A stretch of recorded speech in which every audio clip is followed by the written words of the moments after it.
Welcome to the online course on the Nibbāna sermons 23 to 33, hosted by the Ñāṇananda Center for Buddhist Studies at the University of Hamburg in collaboration with the Barrett Center for Buddhist Studies in Massachusetts. And today we will be looking at Sermon 27. But before that, a few of the comments from the discussion on the forum. Mikuni Dhammadinna. The Buddha's realization of conditionality, arising and cessation of conditionality, that is, of emptiness, comes with an intrinsic aspect of tolerance, based on a deep understanding of the nature of the mind, in the sense of the ability of placing oneself into the conditioned and dependently arisen shoes of others, and of being able to see and to see through their dogmas and clingings that lead to their own dukkha and despair. All these are only caused by the existential and emotional investment in categorically asserting sense data, mind sense data included, due to clinging and ignorance, thereby becoming subject to more dependency and more displacement and fear, and all the reactions that come with that. But the Buddha's compassionate understanding of and freedom from this predicament has allowed him to give others tools that enable one to step out of the magic show that one is so addicted to. And Kim Allen took up that thread and said, I would like to draw a link here to the opening of Digha Nikaya 1, which also gives an instance of the Buddha advocating tolerance. In this case, two wanderers of other sects are insulting and praising the Buddha, Dhamma, and Sangha. The Buddha does not react and indeed admonishes the monks that they should not be angry, resentful, or upset if others speak in disparaging ways. What an amazing instruction in non-offense that we might wish were better followed in today's world.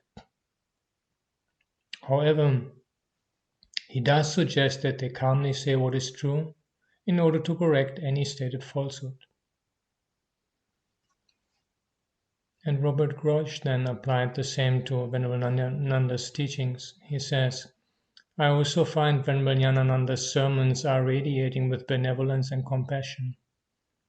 In order to help us to develop right view and to overcome doubt, he takes up these many obscure and difficult passages from the suttas.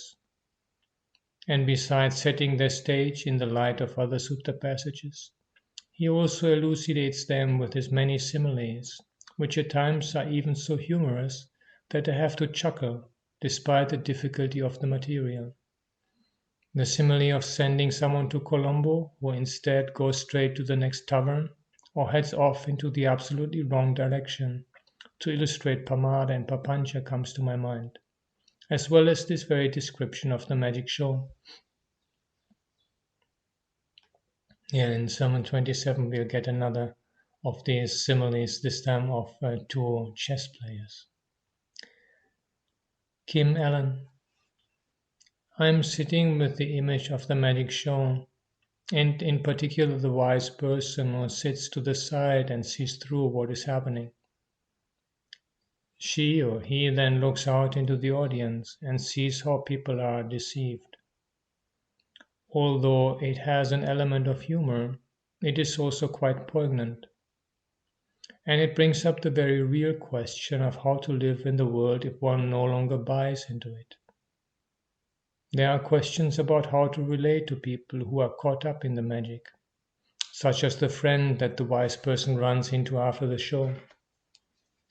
Is it adequate to simply find language that is clever enough to satisfy a worldling while also staying true to the deeper understanding? Is there a skillful way to try to wake up those who do not yet see? some way that does not create a superior self for the wise one. I see and they don't. It seems that the Brahma Viharas become important as relational tools. But the compassion or kindness of a noble disciple might not look as it does for a worldling. Noble compassion has an element of dispassion. And Linda Grace commented on the image of missing the wood for the trees with dependent arising. I find this image of the synoptic view from here itself, taking into account the intervening spaces between the trees, to be very powerful in a practical way. The image of the spaces in between are, so to speak, actually what establishes the relationship between the links, both their arising and their ceasing. Fueled by ignorance, it's almost like they have an invisible magnetic pull, difficult to see, connecting any two conditions. This being, this comes to be. With the rising of this, this arises. The pull continuing on in a cascade of connected conditions, spinning round and round in a seemingly inexorably cycle of suffering. But with the development of wisdom, the magnetic pull can diminish, and the space in between can be an exit, where the causal connections can be weakened and eventually break. This not being, this does not come to be. With the cessation of this, this ceases, where seeing the conditioned nature of experience is possible.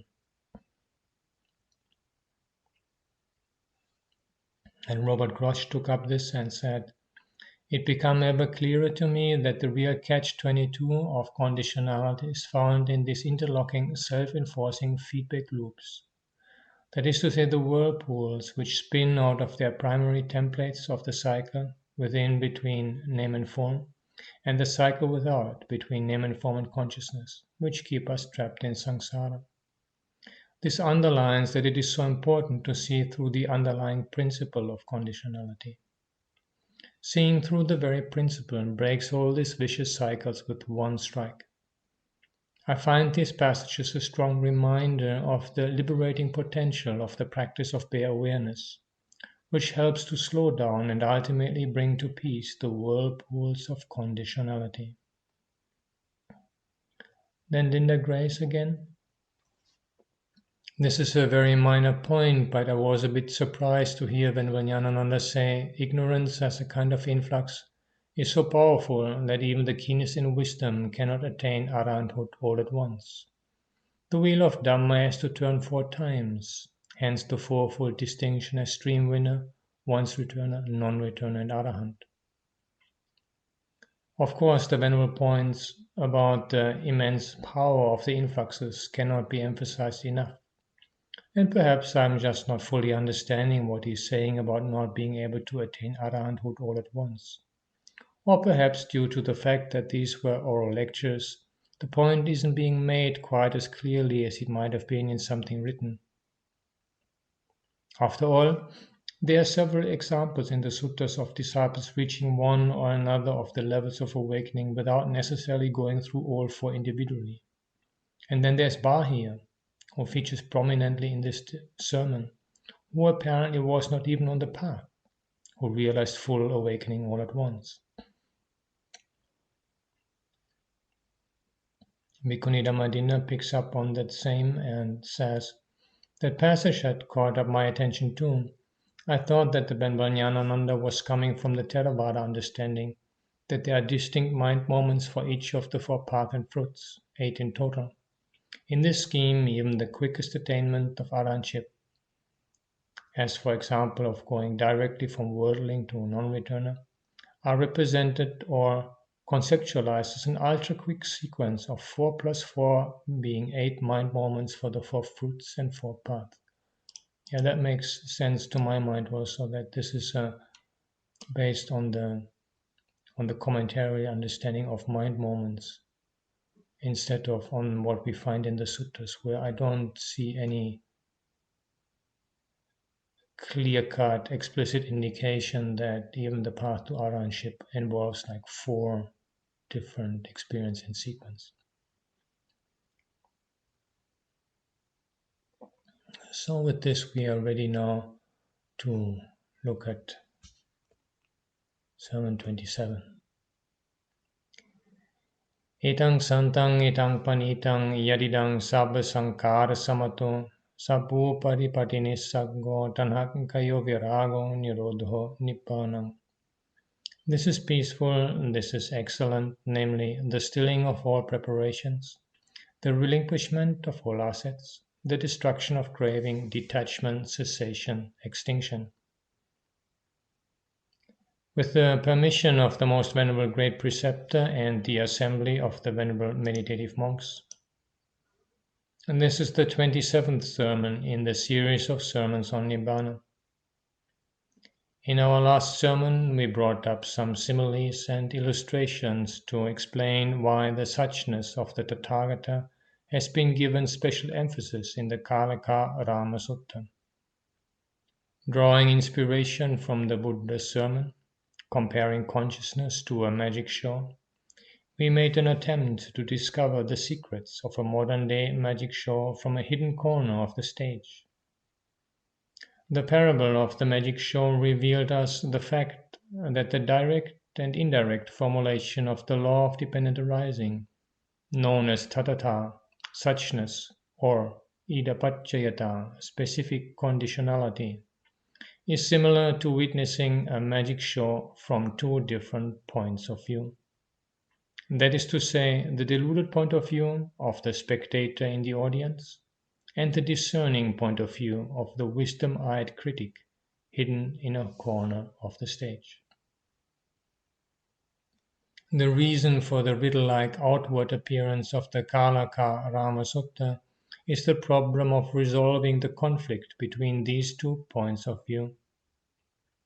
However, the fact that the Tathagata resolved this conflict at a supramundane level and enjoyed the bliss of emancipation comes to light in the first three discourses of the Bodhibhagga in the Udana. These three discourses tell us that after the attainment of enlightenment, the Buddha spent the first week in the same seated posture under the Bodhi tree, and that on the last night of the week we reflected on the law of dependent arising in the direct order in the first watch of the night, in the reverse order in the second watch, and both in direct and reverse order in the last watch.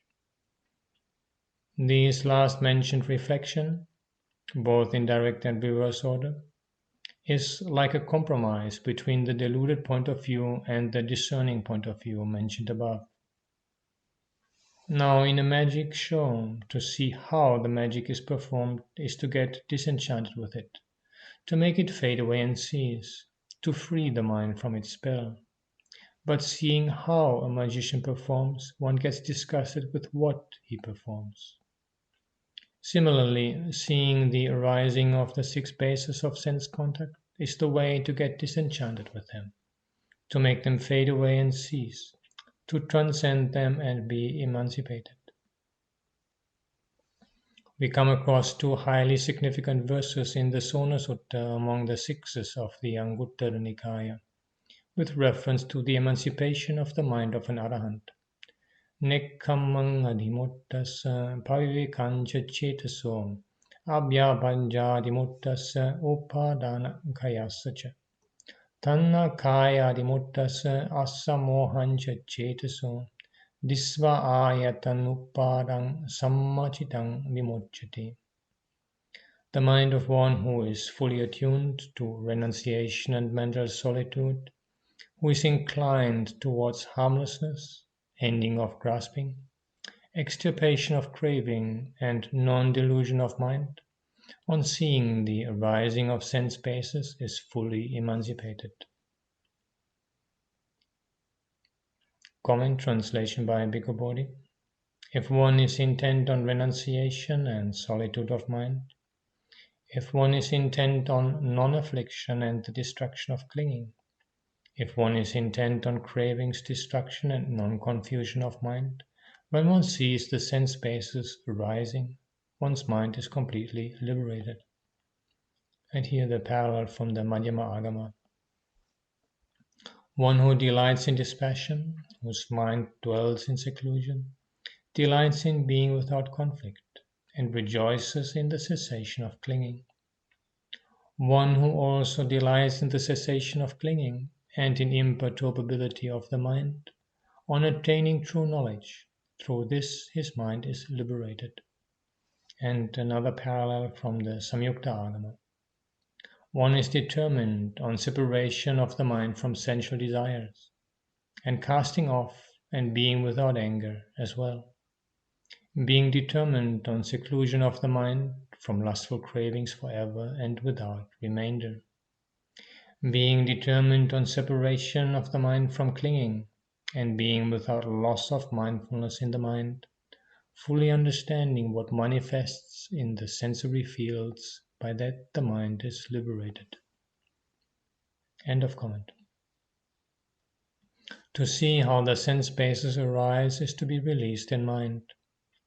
Accordingly, we can understand how the magic consciousness of one who is enjoying a magic show comes to cease by comprehending it. Magic consciousness subsides. In other words, it is transformed into a non-manifestative consciousness, which no longer displays any magic. That is the mental transformation that occurred in the man who watched the magic show from a hidden corner of the stage. This gives us a clue to the cessation of consciousness in the Arahant and the consequent non-manifestative consciousness attributed to him. The Dvayatānupassana Sutta of the Sutta Nibbāna also bears testimony to this fact. The title itself testifies to the question of duality forming the theme of this discourse. Throughout the sutta, we find a refrain-like distinction between the arising and the ceasing of various phenomena. It is like an illustration of the two aspects of the problem that confronted the Buddha.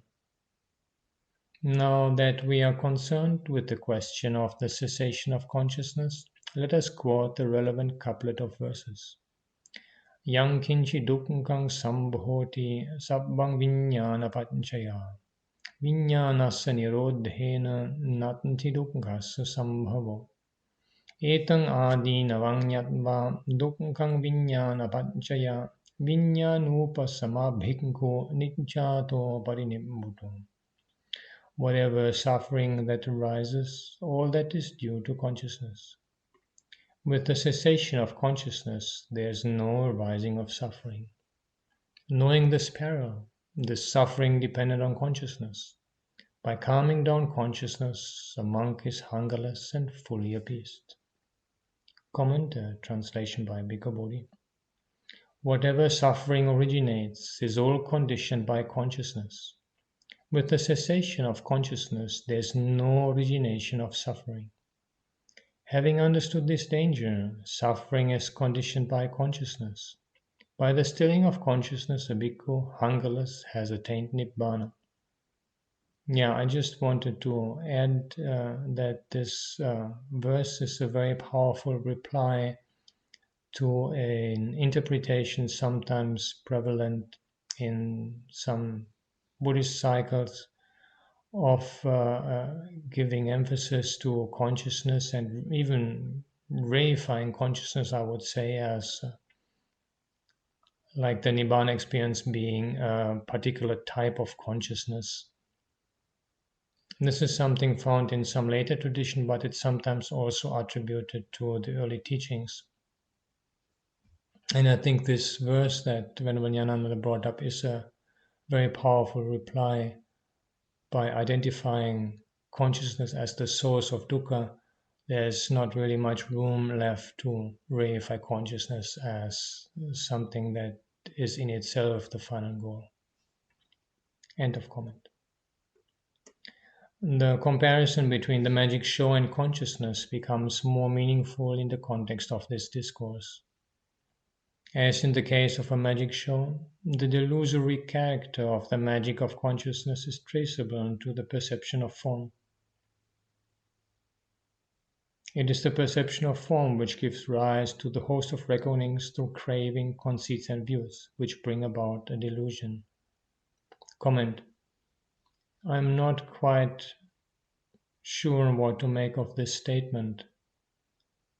And I just wanted to present my own understanding. In my own understanding, the perception of form is not the only reason for craving conceits and views. The same can also happen with immaterial experiences, which are per definition based on having left behind the perception of form and the experience of resistance. Nevertheless, each of the immaterial attainments can still lead to craving, conceit, and views. In fact, they are included in the Brahmajalas, the first discourse of the Digha Nikaya, in the Brahmajalas survey of mistaken views. End of comment. Therefore, a monk intent on attaining Nibbāna has to get rid of the magical spell of the perception of form. The verse we recited from the Kalahavivada Sutta the other day has an allusion to this requirement. That verse, beginning with the words Na Sanya Sanyi, is an attempt to answer the question raised in the previous verse in that sutta, posing the query, Katang samitasa vibhoti rupang? To one constituted in which manner does form cease to exist? Let us remind ourselves of that verse. Na sanya sanyi, na visanya sanyi, nopiya sanyi, na vibhota sanyi, evang sametasa vibhoti rupang, sanya nidānai papancha sankha. He is not conscious of normal perception, nor is he unconscious. He is not devoid of perception, nor has he rescinded perception. It is to one thus constituted that form ceases to exist. For reckonings through prolificity have perception as their source. Comment, translation by Bhikkhu Bodhi. Not percipient through perception, not percipient through disturbed perception, not altogether without perception, not percipient of what has vanished.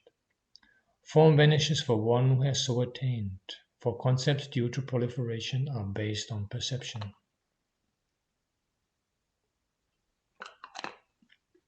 End of comment. Here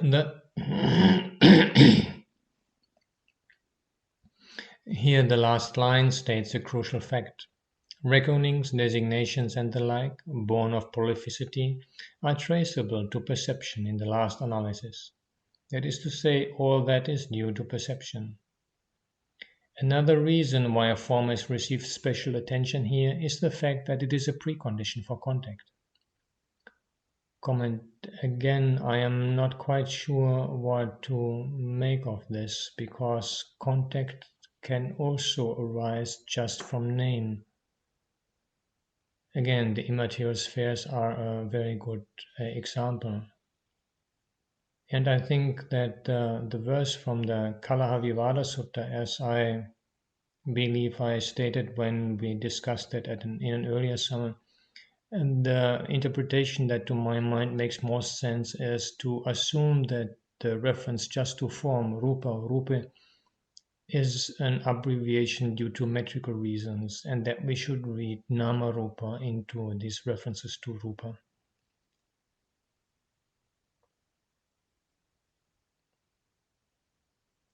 End of comment. When there is form, there is the notion of resistance. That is already implicit in the question that comes in a verse at the beginning of the Kalahavivada Sutta. Kisming vibhote napusanti passa. When what is not there, do touches not touch?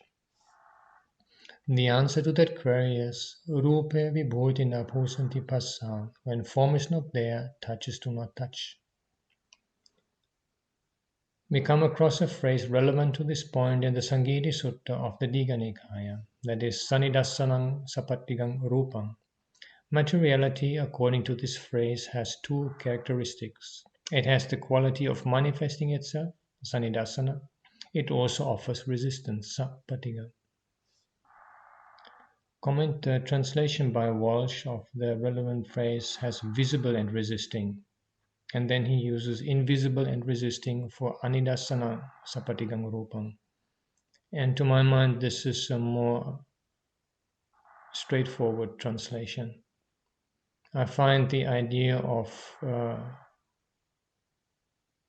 saying that materiality has the quality of manifesting itself not quite straightforward. It kind of almost imputes some degree of agency into materiality, which I don't see is there. And I assume that the Venerable Ñāṇananda is forced to adopt this translation because he keeps using non-manifestative for the Anidassana Vijnana. But to my mind, again, the translation by Kohn that I mentioned when we discussed that verse of Sanidassana, Anidassana as visible and invisible is just more straightforward, and this qualification of Rupa clearly shows that this is the obvious meaning. And once we see that the reference to Pabhang, Sabatu Pabhang in that verse from Kevada Sutta, probably originally was Sabatu Pahang, and thus the consciousness described is something to let go of. Then to speak of consciousness as invisible and boundless is simply a qualification of consciousness, of normal consciousness. And then the whole question of a non-manifestative consciousness is really a little bit besides the point. This does not mean, of course, the consciousness of an arahant is free of any kind of reactivity. But I don't think that the Kevada Sutta sense gives sufficient basis for positing a non-manifestative consciousness, Anidassana Vijnana, in the way this is sometimes being done here by Venerable Ñāṇananda. But again, this is just my take, and whatever you may think of the Kevada Sutta passage, I think when it comes to this Sanidassanang or Anidassanang Rupang here, visible or invisible is considerably more straightforward than manifestative or non-manifestative. Materiality does not manifest itself. It just is visible or not visible, or either is resistance or not resisting. End of comment.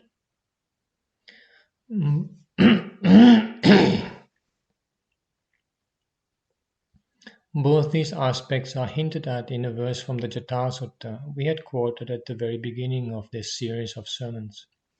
Yata namancha rupancha asesang uparujyati patikang rupa sanyacha ettasa chichate jata. The Jata Sutta tells us the place where the tangle within and the tangle without, Antujata, Bahijata, of this gigantic samsaric puzzle is solved. And here's the answer. Wherein name and form, as well as resistance and the perception of form, are completely cut off. It is there that the tangle gets snapped. Comment, translation by Bhikkhu Bodhi. Where name and form ceases, stops without remainder, and also impingement and perception of form. It is here this tangle is cut. End of comment. The phrase Patigang Rupa Sanyacha is particularly significant. Not only the term Patiga, implying resistance, but also the term Rupa Sanya deserves our attention, as it is suggestive of the connection between form and perception. It is perception that brings an image of form. Perception is the source of various reckonings and destinations. The term Sanya has connotations of a mark, a sign, or token, as we have already pointed out.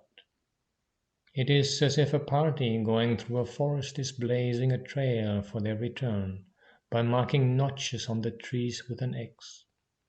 The notion of permanence is therefore implicit in the term Sanya. Comment.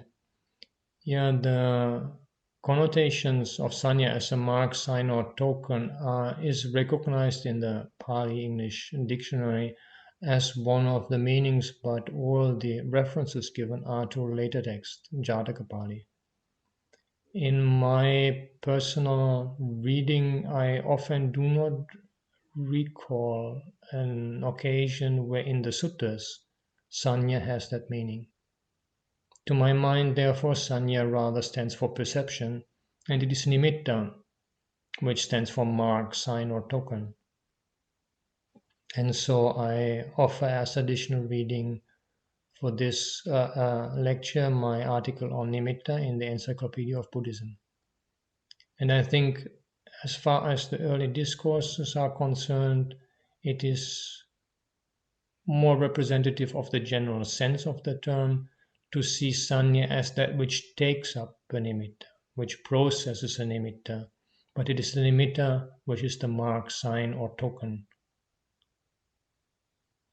which is, end of comment. So it is this sanya that gives rise to papancha sankha, reckonings through prolificity. The compound term papancha sanya sankha, occurring in the Madhupindika Sutta, is suggestive of this connection between sanya and sankha. Reckonings, definitions, and designations arising from prolific perception are collectively termed papancha sanya sankha. The significance attached to sanya could easily be guessed by the following dictum in the Guhattaka Sutta of the Sutta Nipāta. Sanyang pariññā vitareya ogam, comprehend perception and cross the flood. Full comprehension of the nature of perception enables one to cross the four great floods of defilements in samsara. In other words, the penetrative understanding of perception is the way to deliverance. Let us now go a little deeper into the connotations of the term sanya. In the sense of sign or token, it has to have something to signify or symbolize. Otherwise, there is no possibility of designation. A sign can be significant only if there is something to signify. This is a statement that might need a lot of reflection before it is granted. A sign, properly so called, is something that signifies, and when there is nothing to signify, it ceases to be a sign. So also in the case with a symbol. This is a norm which is well explained in the Mahavedalla Sutta of the Majjhima Nikaya. In the course of a dialogue between Venerable Mahakottita and Venerable Sariputta, we find in that sutta the following pronouncement made by Venerable Sariputta. Rago koa voso kinchano, doso kinchano, moho kinchano. Te kina savasa bhikkhuno pahina unchinna mula tala vatantukata anabhavakata ayatinganupada dhamma. Lust, friend, is something. Hate is something. Delusion is something. They have been abandoned in an influx-free monk, uprooted, made like a palm tree, deprived of its sight, made extinct and rendered incapable of sprouting again. Comment translation by Bhikkhu Ñāṇamoli. Lust is a something, hate is a something, delusion is a something. In a bhikkhu whose taints are destroyed, these are abandoned, cut off at the root, made like a palm stump, done away with, so they are no longer subject to future rising. End of comment. So lust is a something, hate is a something, delusion is a something. Now a sign is significant and a symbol is symbolic, only when there is something. Another statement that occurs a little later in the dialogue offers us a clarification. Rago ko avuso nimitta karano, doso nimitta karano, moho nimitta karano. Lust, friend, is significative, hate is significative, delusion is significative. Comment translation by Bhikkhu Ñāṇamoli. Lust is a maker of signs, hate is a maker of signs, delusion is a maker of signs. In a bhikkhu whose taints are destroyed, these are abundant, cut off at the root, made like a palm stump, done away with, so that they are no longer subject to future rising. End of comment. Now we can well infer that it is only so long as there are things like lust, hate, and delusion that signs are significant. In other words, why the Tathagata declared that there is no essence in the magic show of consciousness is because there is nothing in him that signs or symbols can signify or symbolize. What are these things? Lust, hate, and delusion. That is why the term akinchana, literally thingless, is an epithet for the Arahant. He is thingless not because he no longer has the worldly possessions of a layman, but because the aforesaid things, lust, hate, and delusion, are extinct in him. For the Tathagata, the magic show of consciousness has nothing substantial in it, because there was nothing in him to make things significant. That man with discernment who watched the magic show from a hidden corner of the stage found it to be hollow and meaningless, since he had, in a limited and relative sense, got rid of attachment, aversion, and delusion. That is to say, after discovering the tricks of the magician, he lost the early impulses to laugh, cry, and fear. Now he has no curiosity, since the delusion is no more. At least temporarily, ignorance has gone down in the light of understanding. According to this norm, we can infer that signs become significant due to greed, hate, and delusion in our minds. Perceptions ponder to these emotive tendencies. The concluding verse of the Markandeya Sutta of the Sutta Nibbāna is particularly important, in that it sums up the Arahant's detachment regarding perceptions and his release through wisdom. Sanya viratasana santi gantha, panya vimotasana santi moha, sanyancha dittincha ye aggahe song te gattayanta vicharanti loke. To one detached from precepts, there are no bonds. To one released through wisdom, there are no delusions. Those who hold on to percepts and views go about wrangling in this world. Comment translation by Bhikkhu Bodhi. For one detached from perceptions, there are no knots. For one liberated by wisdom, there are no delusions. But those who have grasped perceptions and views wander in the world, creating friction. End of comment. It is this state of detachment from perceptions and release through wisdom that is summed up by the phrase Anāsavang Cetu Vimutting Panya Vimutting in some discourses. With reference to the Arahant, it is said that he has realized by himself, through higher knowledge in this very life, that influx-free deliverance of the mind and deliverance through wisdom. Anāsavang Cetu Vimutting Panya Vimutting Dittiva Dhamme Sainga Vinya Sanchikatva. So we could well infer that the Arahant is free from the enticing bonds of perceptions and the deceptive tricks of consciousness.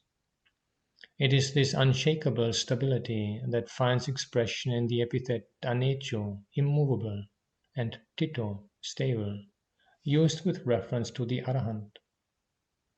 The Anenjasappaya Sutta of the Majjhima Nikāya opens with the following exhortation by the Buddha.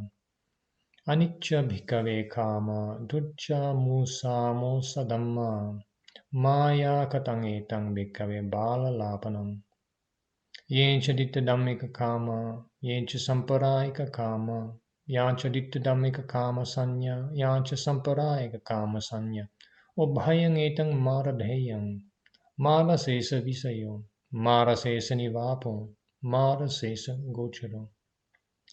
Impermanent monks are sense pleasures. They are empty, false, and deceptive by nature. They are conjurers' tricks, monks. Tricks that make fools prattle.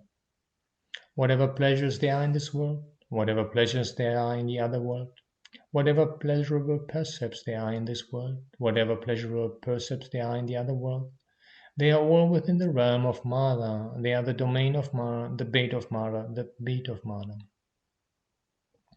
Comment translation by Bhikkhu Ñāṇamoli. Because sensual pleasures are impermanent, hollow, false, deceptive. They are illusory, the prattle of fools. Sensual pleasures here and now, and sensual pleasures in lives to come. Sensual perceptions here and now, and sensual perceptions in lives to come. Both alike are Mara's realm, Mara's domain, Mara's bait, Mara's hunting ground. Yeah, I find the translation of Kama Sanya as sensual perceptions preferable to pleasurable perceptions, because there can be pleasurable perceptions that are not related to sensuality, and these are not being criticized or problematized in the passage. Then the corresponding passage from the Madhyama Agama. Sensual pleasures are impermanent, unreal, false, of a false nature, being indeed illusory, deceptive, and foolish. Sensual pleasures now and future, material forms now and future, all these are the domain of Mara. They are indeed Mara's bait. End of comment. This exhortation accords well with what was said above regarding the magic show. It clearly gives the impression that there is the possibility of attaining a state of mind in which those signs are no longer significant. The comparison of consciousness to a magic show has deeper implications. The insinuation is that one has to comprehend perception for what it is, in order to become dispassionate towards it. Sanyang parinya vitareya ogang. Comprehend perception and cross the flood. When perception is understood inside out, disenchantment sets in as a matter of course, since delusion is no more. Three kinds of deliverances are mentioned in connection with the Arahants, namely Animitta, the signless, Appanihita, the undirected, and Sunyata, the void. We spoke of signs being significant. Now, where there is no signification, when one does not give any significance to signs, one does not direct one's mind to anything. Panidhi means direction of the mind and aspiration. In the absence of any aspiration, there is nothing essential in existence. There is a certain interconnection between the three deliverances. Animitta, the signless, is that stage in which the mind refuses to take a sign or catch a theme in anything. Where lust, hate, and delusion are not there to give any significance, signs become ineffective. Comment just in order to avoid misunderstanding. I think the Venerable is meaning this not to imply that Arahants do not employ any more signs. I mean, even for the Buddha, when he goes begging, he has to, his sanya, his perception has to use signs so he knows whether he gets food or not. When he gives a talk, he has to be able to take up the sign whether the monastics are there or not in order to know whether it's time to give a talk or not. I think the Venerable Ñāṇananda just means the particular sense of a sign being like invested with significance, taken serious through lust, hate, and delusion. End of comment. That is the signless. Where there is no tendency to take in signs, there is no aspiration, expectation, or direction of the mind. It is as if dejection in regard to the magic show has given rise to disenchantment and dispassion. When the mind is not directed to the magic show, it ceases to exist. It is only when the mind is continually there, directed towards the magic show or a film show, that they exist for a spectator. One finds oneself born into a world of magic only when one sees something substantial in it. A magic world is made up only when there is an incentive to exist in it. Deeper reflection on this simile of the magic show would fully expose the interior of the magical illusion of consciousness. Where there is no grasping at signs, there is no direction or expectation, in the absence of which existence ceases to appear substantial. That is why the three terms signless, animitta, undirected, appanihita, and void, sunyata, are used with reference to an arahant. These three terms come up in a different guise in a discourse on Nibbāna we had discussed earlier. They occur as appatittang, appavattang, and annāramanang. Appatittang means unestablished. Mind gets established when there is desire or aspiration, panidhi. Contemplation on the suffering aspect, dukkhanupassana, eliminates desire, so the mind is unestablished. Contemplation on not-self, anattanupassana, does away with the notion of substantiality, seeing nothing piti or essential in existence. Pith is something that endures. A tree that has pith has something durable. though it leaves may drop off. Such notions of durability lose their hold on the Arahant's mind. The contemplation of impermanence, anicca-nupassana, ushers in the signless, animitta, state of the mind that takes no object, annāramanam. The simile of the magic show throws light on all these aspects of deliverance. Owing to this detachment from perception, sanya viratta, and release through wisdom, panya vimutta, an arahant's point of view is totally different from the worldling's point of view. What appears as real for the worldling is unreal in the estimation of the arahant. There is such a wide gap between the two viewpoints. This fact comes to light in the two kinds of reflections mentioned in the Dvayatanopassana Sutta of the Sutta Nipata. Yang bhikkhave sadevakassa lokassa samarakassa sabrahmakassa sassamana brahmani apajaya sadeva manusaya idang satchanti upanijjhaitang tarang aryanang itang musati yatha bodhang samapanyaya sudditang ayang ekānupassana. Yang bhikkhave sadevakassa lokassa samarakassa sabrahmakassa sassamana brahmani apajaya sadeva manusaya idang musati upanijjhaitang tadang aryanang etang satchanti yatha bhotang samapanyaya suddhintang ayang dutiyanupassana. Monks whatsoever in the world with its gods, maras and brahmas, among the progeny consisting of recluses, brahmins, gods and men, whatsoever is pondered over as truth, that by the Aryans has been well discerned with right wisdom as it is as untruth. This is one mode of reflection. Monks whatsoever in the world with its gods, maras and brahmas, among the progeny consisting of recluses, brahmins, gods and men, whatsoever is pondered over as untruth, that by the Aryans has been well discerned with right wisdom as it is as truth. This is the second mode of reflection. Comment. The translation by Bhikkhu Bodhi. In this world, because with its devas, maras and brahman, among this population with its ascetics and brahmins, its devas and humans, that which is regarded as this is true, the noble ones have seen it well with correct wisdom, thus this is false. This is one contemplation. In this world with its devas, humans, that which is regarded as this is false, the noble ones have seen it well with correct wisdom, thus this is true. This is the second contemplation. Yeah, I wonder if this passage could not be captured by rendering satya here as real and unreal rather than true and false.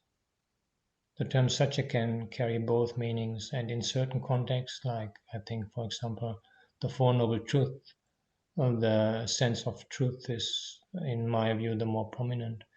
But in other occasions, it can also refer to something that is real or unreal.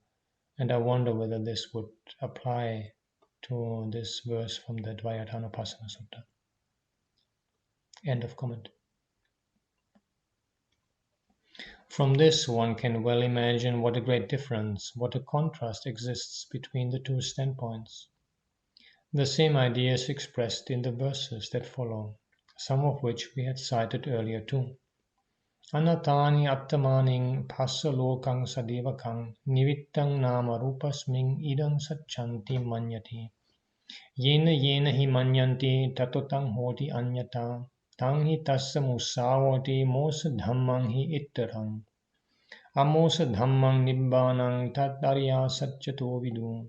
Teve satchavi samaya niccata parinibbuta. Just see the world with all its gods, fancying a self where none exists. Entrenched in name and form, it holds the conceit that this is real. In whatever way they imagine, thereby it turns out otherwise. That itself is the falsity of this puerile deceptive thing. Nibbāna is unfalsifying in its nature, that they understood as the truth. And indeed, by the higher understanding of that truth, they have become hungerless and fully appeased. Comment translation by Bhikkhu Bodhi. Behold the world together with its devas, conceiving a self in what is non-self. Settled upon name and form, they conceive this is true. In whatever way they conceive it, it turns out otherwise. That indeed is its falsity, for the transient is of a false nature. Nibbāna is of a non-false nature, that the noble ones know as truth. Through the breakthrough to truth, hungerless, they are fully quenched. End of comment. Let us go for a homely illustration to familiarize ourselves with the facts we have related so far. Two friends are seen drawing something together on a board with two kinds of paints. Let us have a closer look. They are painting a chessboard. Now the board is checkered. Some throwaway chunks of wood are also painted for the pieces. So the board and pieces are ready. Though they are the best of friends and amicably painted the chessboard, the game of chess demands two sides, the principle of duality. They give in to the demand and confront each other in a playful mood. A hazy idea of victory and defeat, another duality, hovers above them. But they are playing the game just for fun, to while away the time. Though it is for fun, there is a competition. Though there is a competition, it is fun. While the chess game is in progress, a happy-go-lucky benefactor comes by and offers a handsome prize for the prospective winner to enliven the game. From now onwards, it is not just for fun or to while away the time that the two friends are playing chess. Now that the prospect of a prize has aroused greed in them, the innocuous game becomes a tussle for a prize. Worthless pieces dazzle with the prospect of a prize. But just then there comes a pervert killjoy, who shows a threatening weapon and adds a new rule to the game. The winner will get the prize, all right, but the loser he will kill with his deadly weapon. So what is the position now? The sportive spirit is gone. It is now a struggle for dear life. The two friends are now eyeing each other as an enemy. It is no longer a game, but a miserable struggle to escape death. We do not know how exactly the game ended, but let us hold the post-mortem all the same. We saw how those worthless chunks of wood, picked up to serve as pieces on the chessboard, received special recognition once they took on the paint. They represented two sides.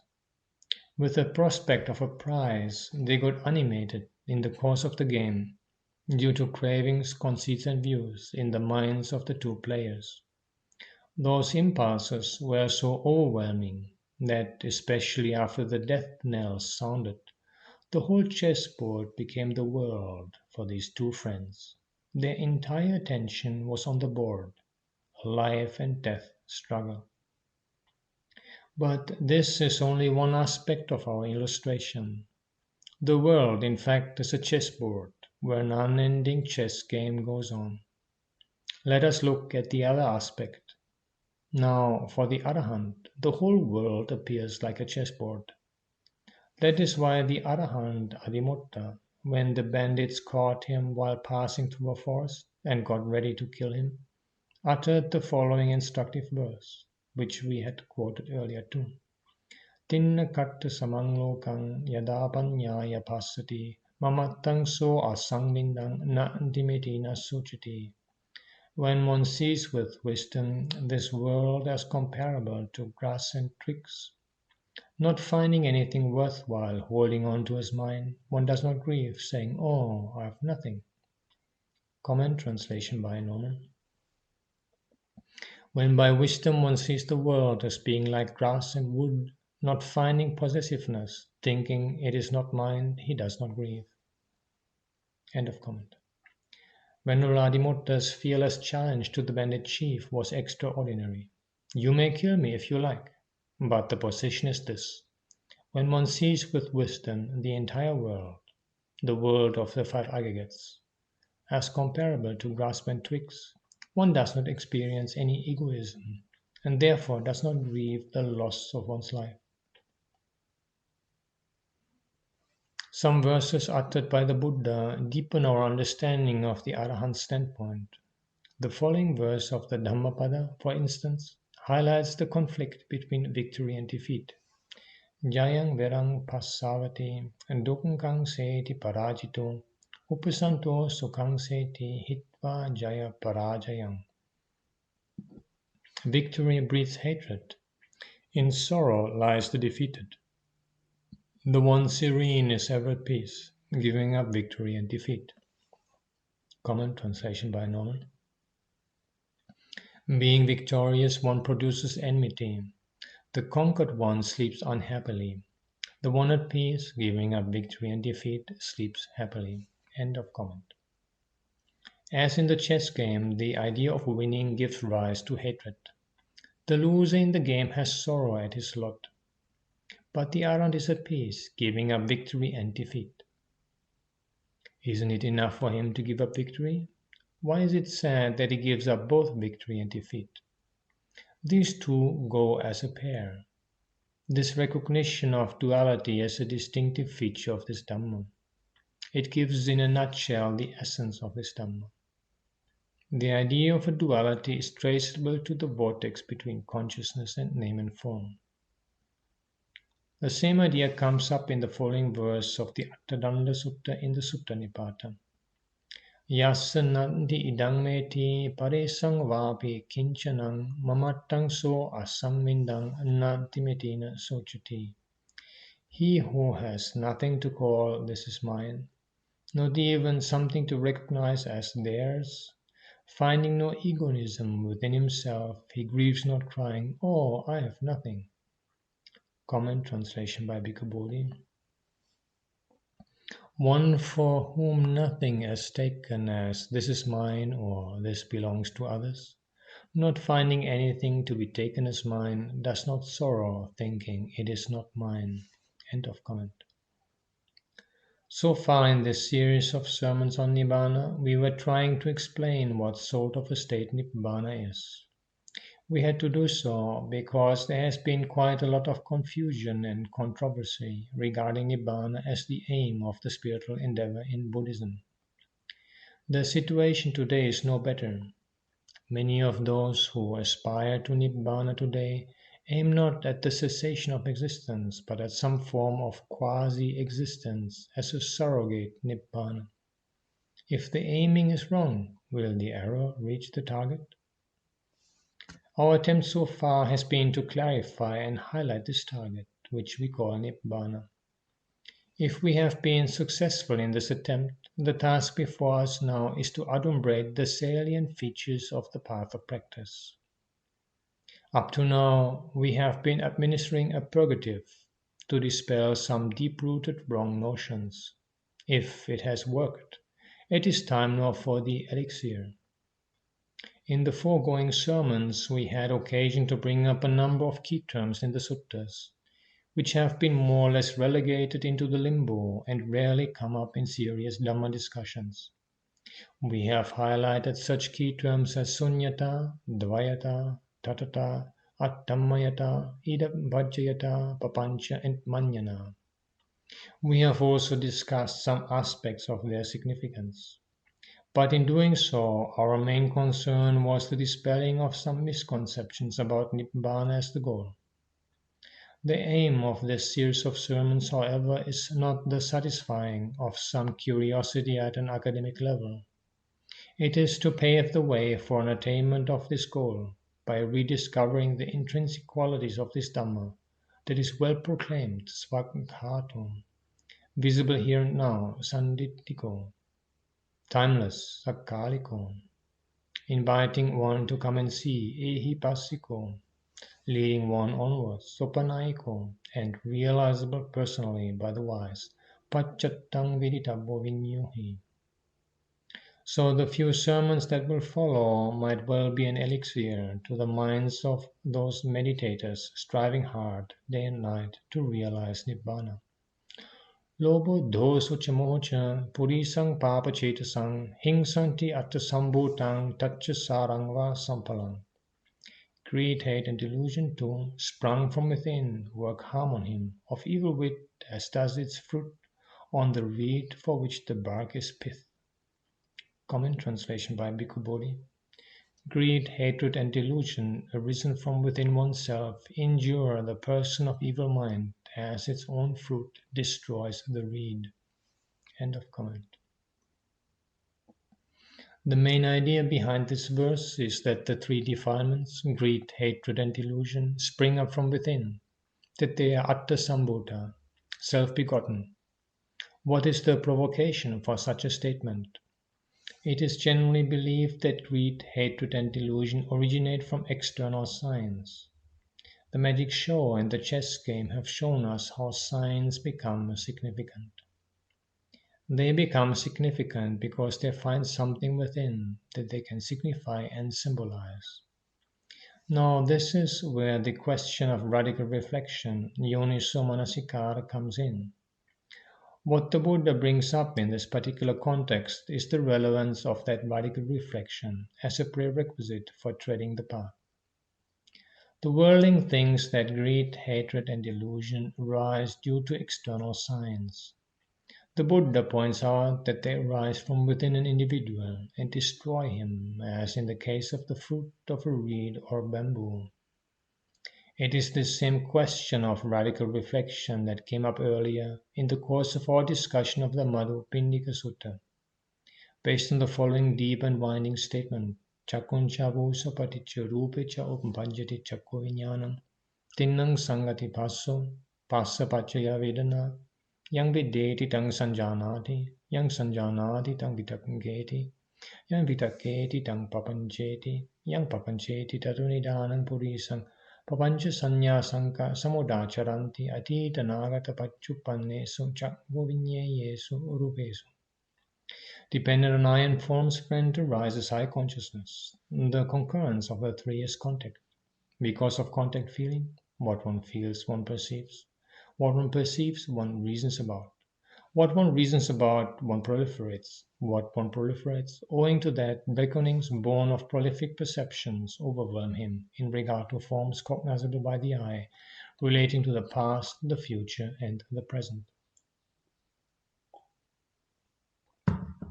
Comment translation by Bhikkhu Ñāṇamoli. Dependent on the iron forms, eye consciousness arises. The meeting of the three is contact. With contact as condition, there is feeling. What one feels, that one perceives. What one perceives, that one thinks about. What one thinks about, that one mentally proliferates. With what one has mentally proliferated as the source, perceptions and notions born of mental proliferation beset a man with respect to past, future, and present forms, cognizable to the eye. Enter Madhyama Agama parallel. Whenever, friends, independence on the eye and forms, eye consciousness arises. The coming together of these three things is contact. Independence on contact, there is feeling. If there is feeling, there is perception. If there is perception, there is intention. If there is intention, there is thought. If there is thought, there is differentiation. A monk, having gone forth to train in the path with such a corresponding reflection as the cause, with intention and perception, practices not desiring past, future, and present phenomena, not rejoicing in them, not becoming attached to them, and not dwelling on them. End of comment. Eye consciousness, for instance, arises depending on eye and forms. The concurrence of these three is called contact. Depending on this contact arises feeling. What one feels, one perceives, and what one perceives, one reasons about. The reasoning about leads to a proliferation that brings about an obsession, as a result of which the reckonings born of prolific perceptions overwhelm the individual concerned. And the process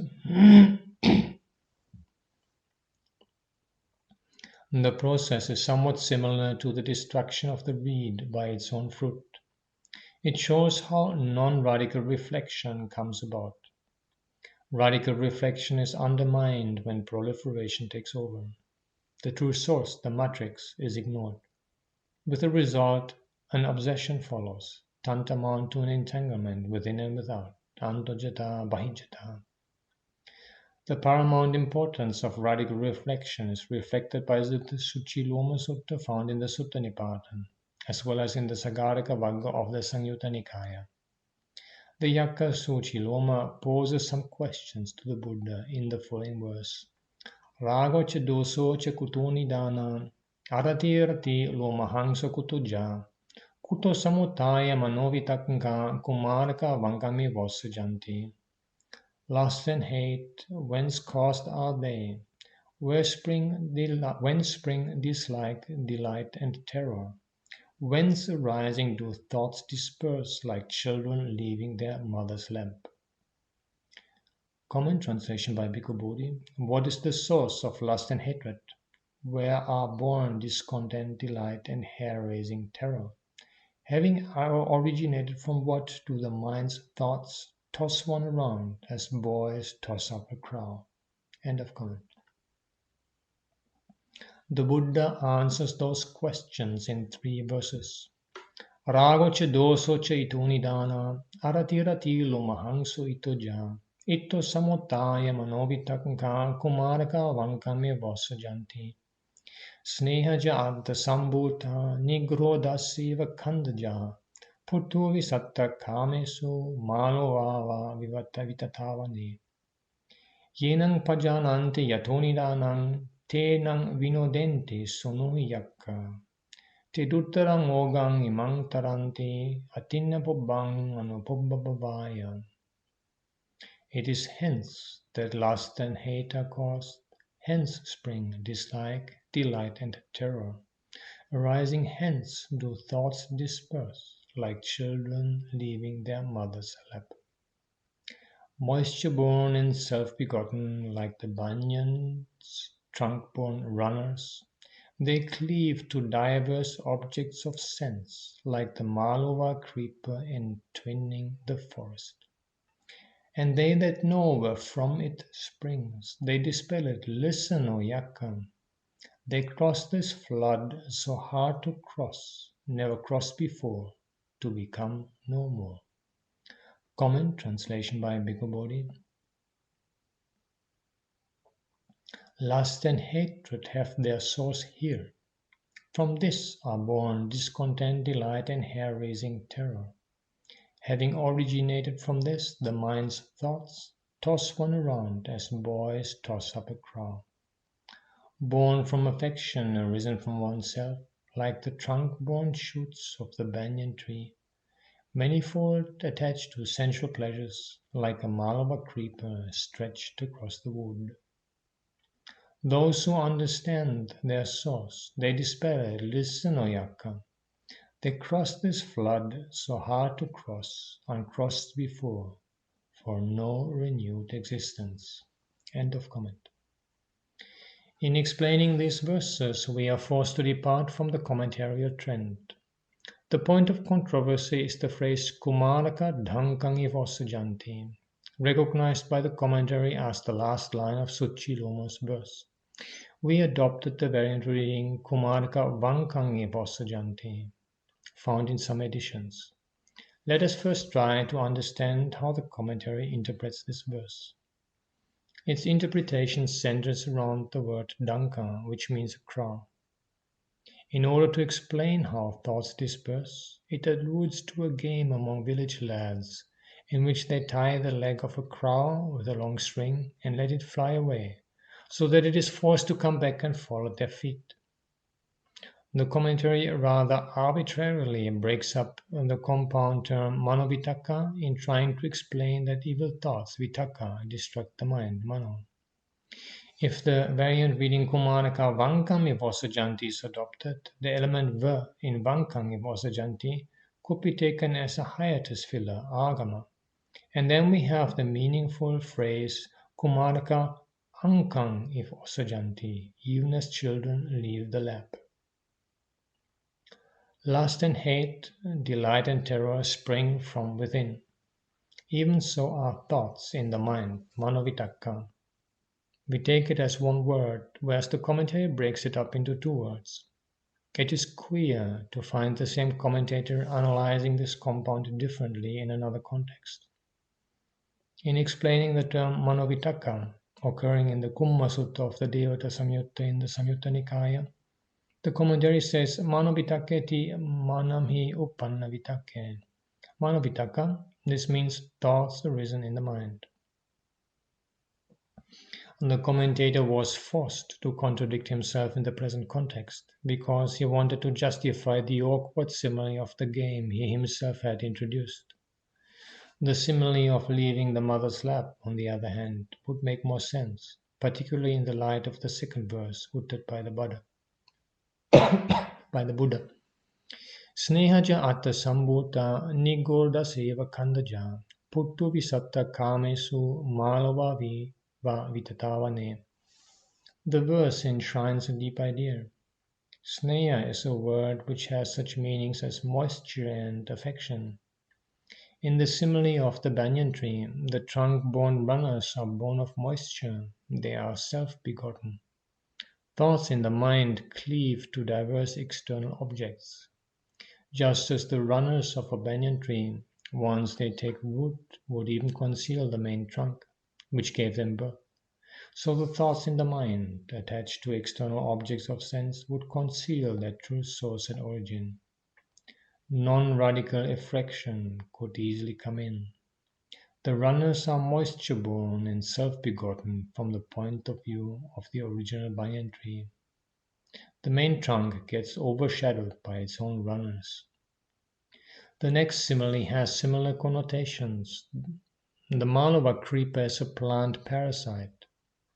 When some bird drops a seed of a Malava creeper into a fork of a tree, after some time a creeper comes up. As time goes on, it overspreads the tree, which gave it nourishment. Both similes illustrate the nature of non-radical reflection. Conceptual proliferation obscures the true source, namely the psychological mainsprings of defilements.